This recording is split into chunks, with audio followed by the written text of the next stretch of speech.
اس کا دورانیہ کئی لاکھ سال پر بھی محیط ہو سکتا ہے۔ خود قرآن کے مطابق ہمارا ایک دن اللہ کے نزدیک 1,000 سال کا بھی ہو سکتا ہے اور 50,000 سال کا بھی ہو سکتا ہے۔ تبارک اللہ رب العالمین، بہت ہی بابرکت ہے اللہ جو تمام جہانوں کا رب ہے۔ تبارک اللہ، بہت ہی بابرکت ہے اللہ رب العالمین جو تمام جہانوں کا رب ہے۔ ادعوا ربکم تضرعا وخفیہ انہ لا یحب المعتدین، پکارتے رہا کرو اپنے رب کو عاجزی کے ساتھ اور چپکے چپکے، یقیناً وہ حد سے گزرنے والوں کو پسند نہیں کرتا۔ ادعو یعنی دعا کیا کرو، پکارا کرو، ربکم تم سب اپنے رب کو، تضرعاً عاجزی کے ساتھ، وخفیہ اور چپکے چپکے، انہ بے شک وہ، لا نہیں، یحب پسند کرتا، المعتدین حد سے بڑھ جانے والوں کو۔ گویا زیادہ بلند آواز سے دعا مانگنا اللہ کے ہاں پسندیدہ نہیں ہے۔ وَلَا تُفْسِدُوا فِي الْأَرْضِ بَعْدَ إِصْلَاحِهَا وَادْعُوهُ خَوْفًا وَطَمَعًا، اور زمین میں اس کی اصلاح کے بعد فساد مت مچاؤ اور اللہ کو پکارا کرو خوف اور امید کے ساتھ۔ اور لا نہیں، تفسدو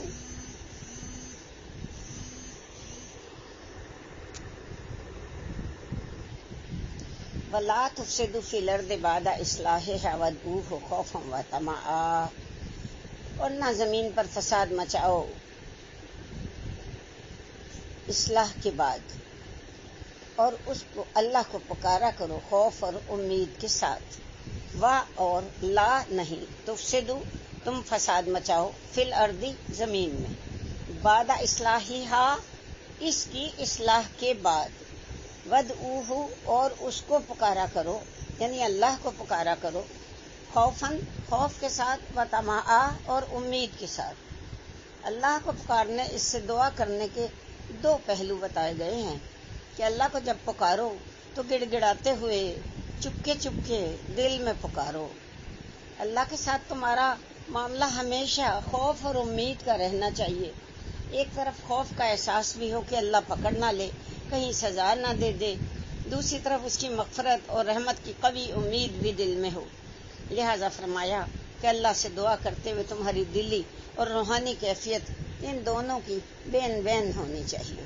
ان رحمت اللہ قریب من المحسنین، یقیناً اللہ کی رحمت اہل احسان بندوں کے بہت ہی قریب ہے۔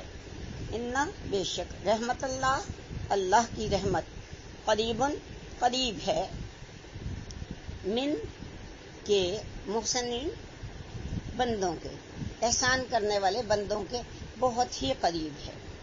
وَهُوَ الَّذِي يُرْسِلُ الرِّيَاحَ بُشْرًا بَيْنَ يَدَيْ رَحْمَتِهِ، اور وہ وہی تو ہے جو بھیجتا ہے ہوائیں بشارت دیتی ہوئی اس کی رحمت کے آگے آگے۔ اور ہوا وہ، الذی وہ جو، یرسلو مضارع ہے، بھیجتا ہے، ارسال کرتا ہے، ری کی جمع ہے ریاح یعنی ہوائیں، بشرن بشارت دیتی ہوئی، خوشخبری دیتی ہوئی، بینا درمیان، یدئی رحمت اس کی رحمت کے آگے آگے بشارت دیتی ہوئی ہوائیں آتی ہیں، یعنی ابر رحمت سے پہلے ہواؤں کے ٹھنڈے جھونکے گویا بشارت دے رہے ہوتے ہیں کہ بارش آنے والی ہے۔ لوگ آسمان کی طرف نگاہیں لگائے بارش کے منتظر ہیں، زمین مردہ اور بے آب و گیا پڑی ہے، اگر وقت پر بارش نہ ہوئی تو بیج اور محنت دونوں ضائع ہو جائیں گے۔ ایسے میں ٹھنڈی ٹھنڈی ہوا کے جھونکے جب باران رحمت کی نوید سناتے ہیں تو وہاں کے باسیوں کے لیے اس سے بڑی بشارت اور کیا ہوگی۔ حتیٰ اذا اقلت سحابا ثقالا، یہاں تک کہ وہ ہوائیں اٹھا لاتی ہیں بڑے بڑے بھاری بادل، حتیٰ یہاں تک، اذا جب، اقلت اٹھا لاتی ہیں، سحابن بادل، ثقالا بھاری۔ یہ بادل کس قدر بھاری ہوتے ہوں گے، ان کا وزن انسانی حساب و شمار میں آنا ممکن نہیں۔ اللہ کی قدرت اور اس کی حکمت کے سبب لاکھوں ٹن پانی کو ہوائیں روئی کے گالوں کی طرح اٹھائے پھرتی ہیں۔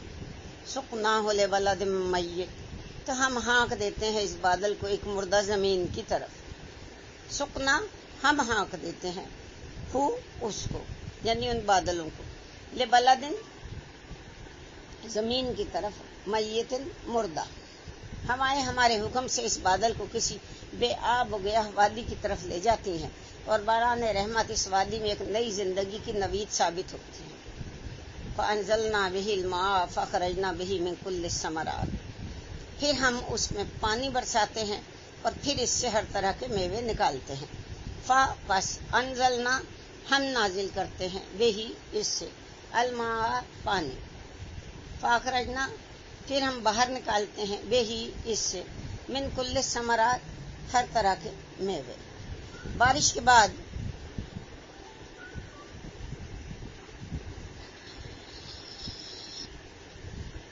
بعد وہ خشک اور مردہ زمین گھاس، فصلوں اور پھلدار پودوں کی رویدگی کی شکل میں اپنے خزانے اگل دیتی ہے۔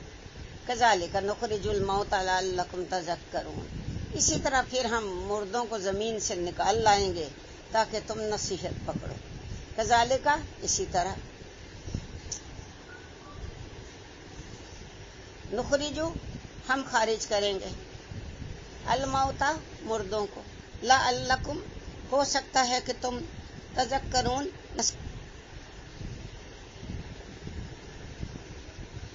دراصل بادلوں اور ہواؤں کے مظاہر کی تفصیل بیان کر کے ایک عام ذہن کی تشبیہ کے ذریعے بعد الموت حقیقت کی طرف متوجہ کرنا مقصود ہے۔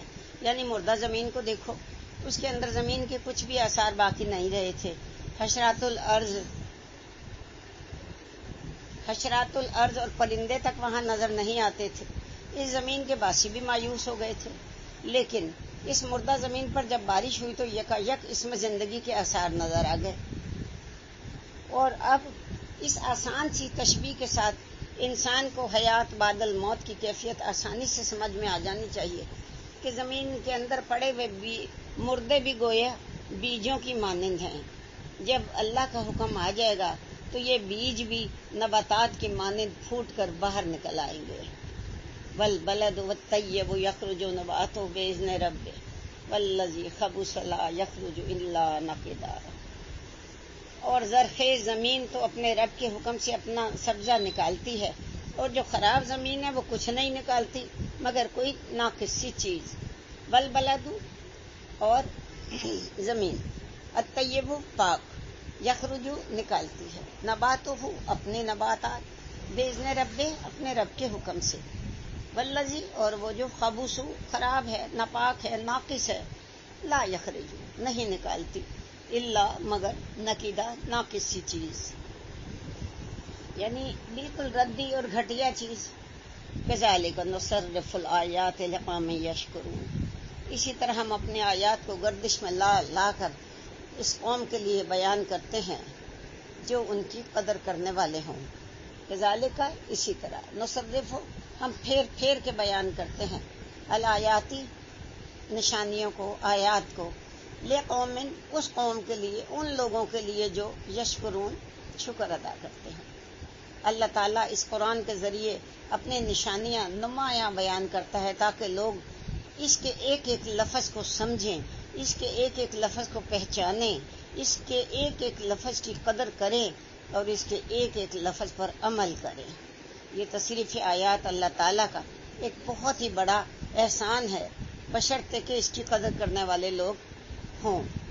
وآخر دعوانا ان الحمد للہ رب العالمین۔ صدق اللہ العظیم۔